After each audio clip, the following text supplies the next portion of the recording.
नमस्कार दोस्तों, Byju's exam prep IAS Hindi में आप सभी का स्वागत है।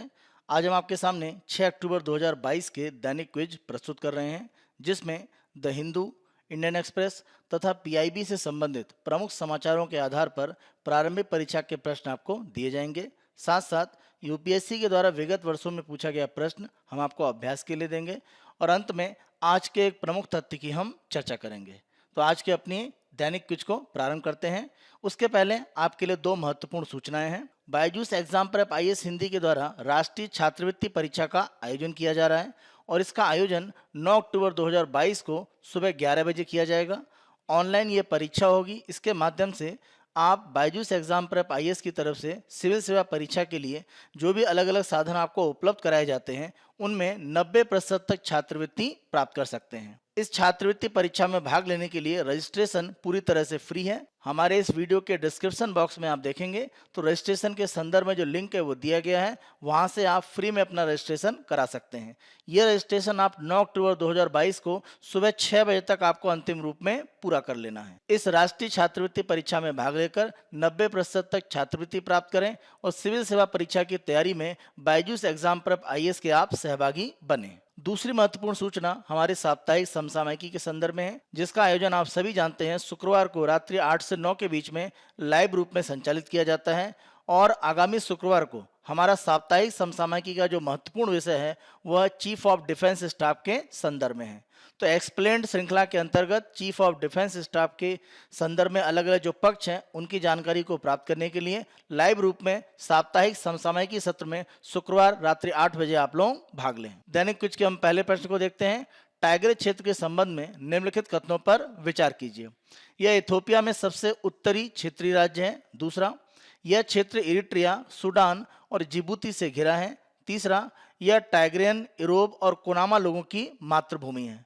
प्रमुख रूप से अगर हम टाइग्रे क्षेत्र की बात करें तो इथोपिया का सबसे उत्तरी राज्य का भाग है। टिग्रे के संदर्भ में आप देखें तो यहाँ पर जो सत्ता की स्थिति है और इथोपिया सरकार की जो सत्ता है उसमें काफी विरोधाभास की स्थिति है और इसीलिए इथोपिया की सरकार के द्वारा टिग्रे में जो विरोध होता है या वहाँ पर विद्रोहियों का जो नियंत्रण है उसको कम करने का प्रयास लगातार किया जाता है। और इसी के संदर्भ में आप देखें एक एयर स्ट्राइक है जिसमें 50 लोगों की मृत्यु हुई है। अगर हम टिग्रे क्षेत्र की बात करें उसी को आधार बनाकर हमने ये प्रश्न पूछा है। तो अगर हम टिग्रे जो सबसे उत्तरी एक राज्य है इथोपिया में, उसकी अगर हम यहाँ पर सीमा देखें तो प्रमुख रूप से सूडान से लगती है। साथ साथ अगर हम देखें तो यह सीमा लगती है इरिट्रिया से।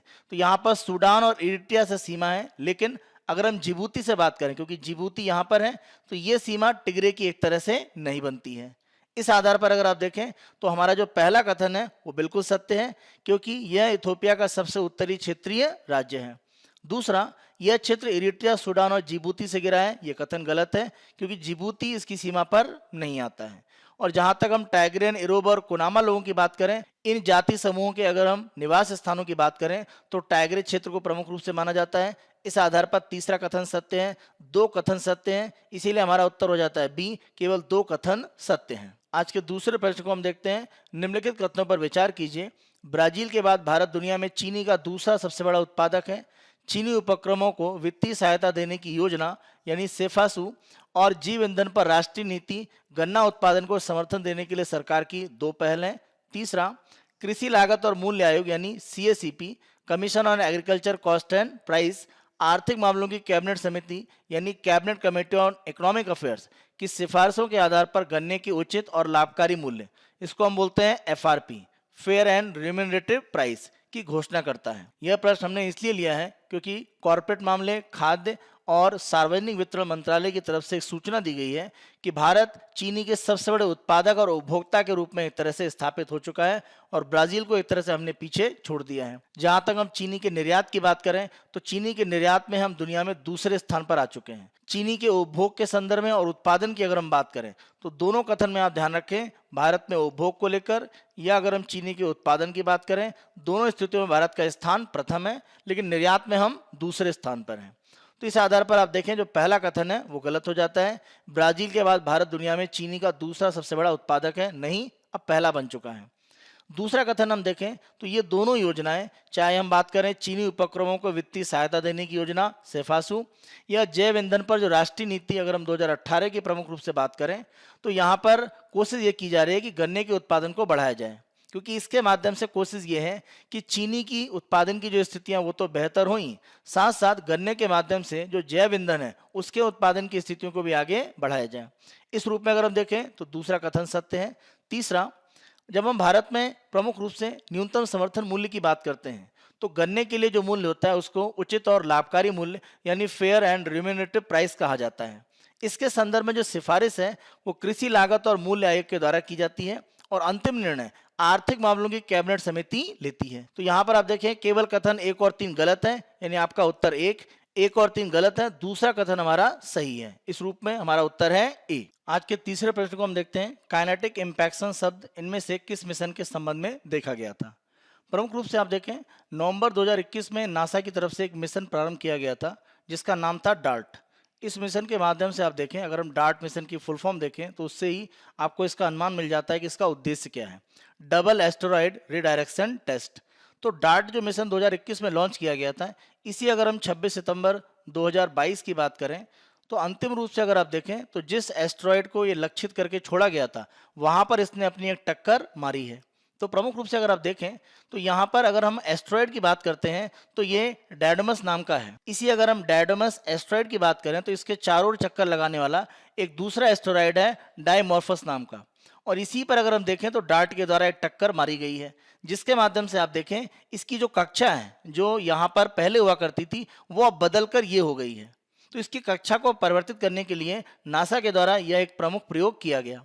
तो इस आधार पर आप देखें जब भी इस तरह से किसी भी स्पेसक्राफ्ट को आप दूसरे में टकरा कर उसकी दिशा को बदलने का प्रयास करते हैं, इसको प्रमुख रूप से अगर हम देखें तो काइनेटिक इंपैक्शन के नाम से जाना जाता है। इस रूप में अगर हम देखें तो काइनेटिक इंपैक्शन प्रमुख रूप से आप देखें डार्ट मिशन के साथ में जुड़ा हुआ है जो नासा के द्वारा प्रारंभ किया गया था। इसी के साथ साथ एक समाचार ये भी आप देखिए जिसके आधार पर हमने ये प्रश्न पूछा है कि डार्ट की इस टक्कर के माध्यम से प्रमुख रूप से माना जा रहा है कि लगभग 10,000 किलोमीटर की लंबाई में जो भी यहाँ से टुकड़े एक तरह से उत्पन्न हुए हैं उनकी एक श्रृंखला बन गई है। आज के चौथे प्रश्न को हम देखते हैं। हाल ही में समाचारों में रहा हॉन्गसॉन्ग 17 क्या है? ध्यान रखिए यह उत्तर कोरिया के द्वारा विकसित एक तरह की आईसीबीएम है यानी इंटर कॉन्टिनेंटल बैलिस्टिक मिसाइल, अंतर महाद्वीपीय बैलिस्टिक मिसाइल।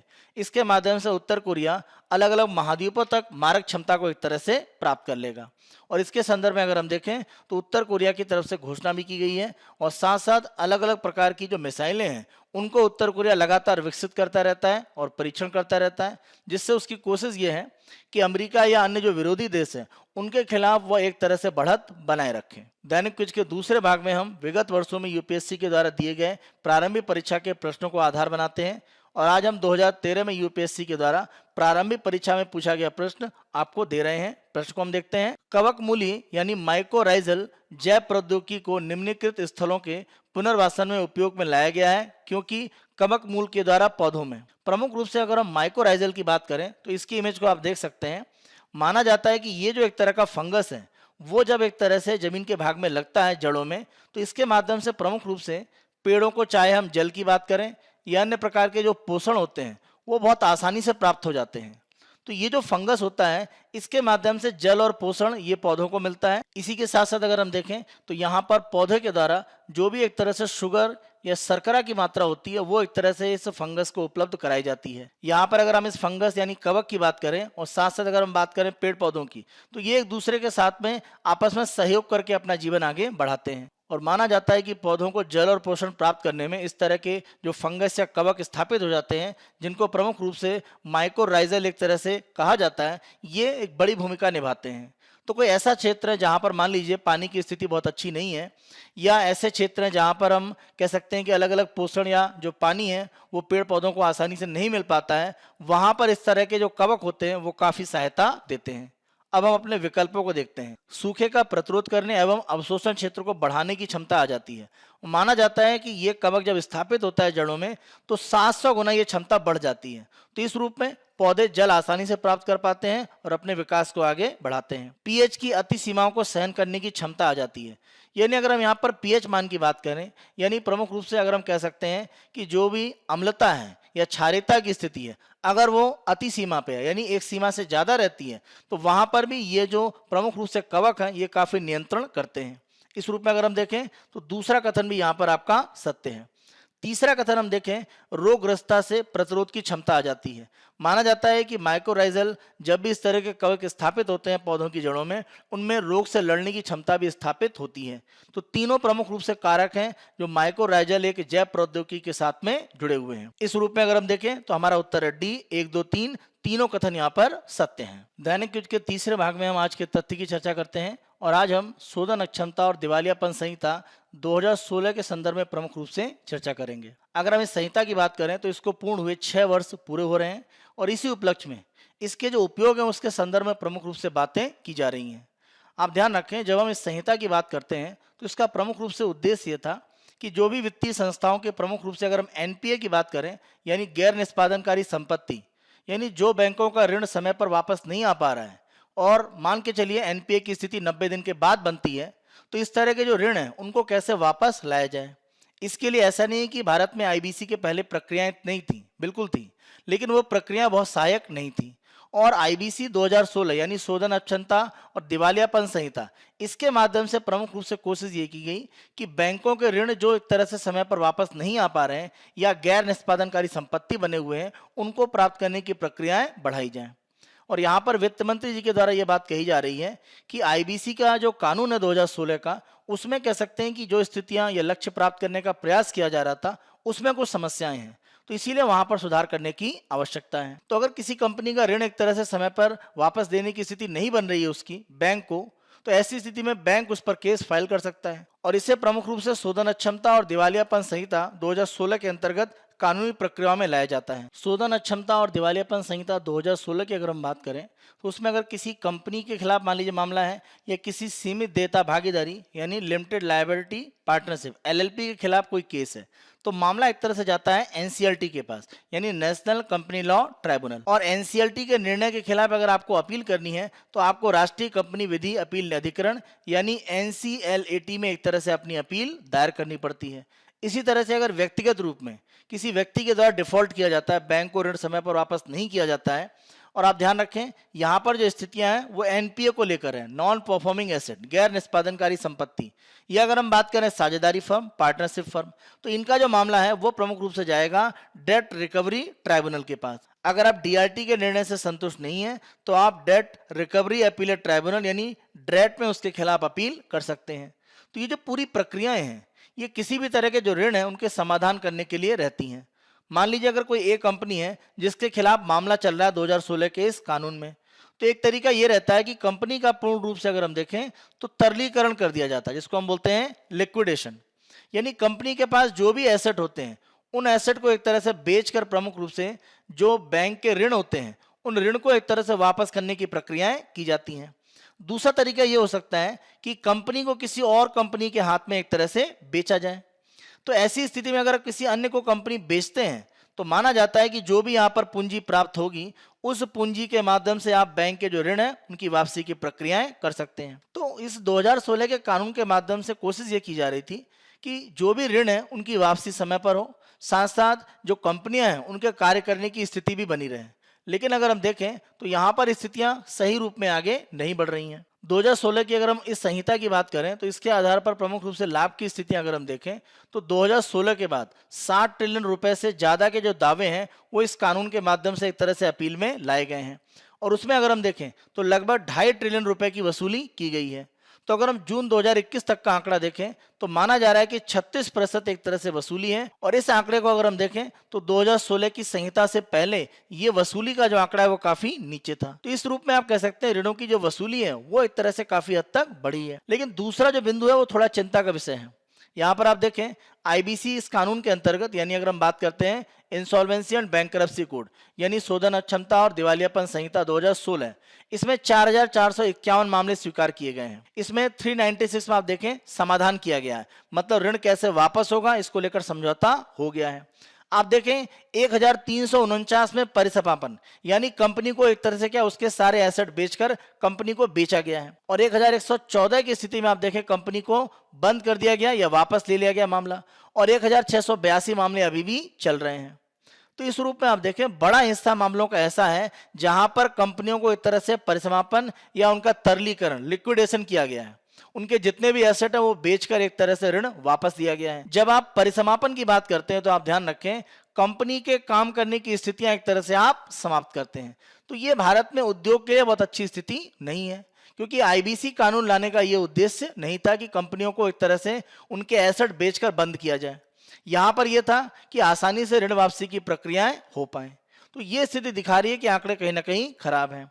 इसी के साथ साथ आप देखें कि आईबीसी कानून आने के बाद जो एक तरह से ऋणदाता है, जिन्होंने ऋण प्रदान किया है, उनकी शक्तियां थोड़ी बढ़ी हैं और ऋण वापसी की प्रक्रिया मजबूत हुई है। तो अगर हम बैंकों की बात करें, जिनके ऋण एक तरह से खराब हो रहे हैं, उनकी स्थिति को आईबीसी में काफी हद तक मजबूत किया गया है।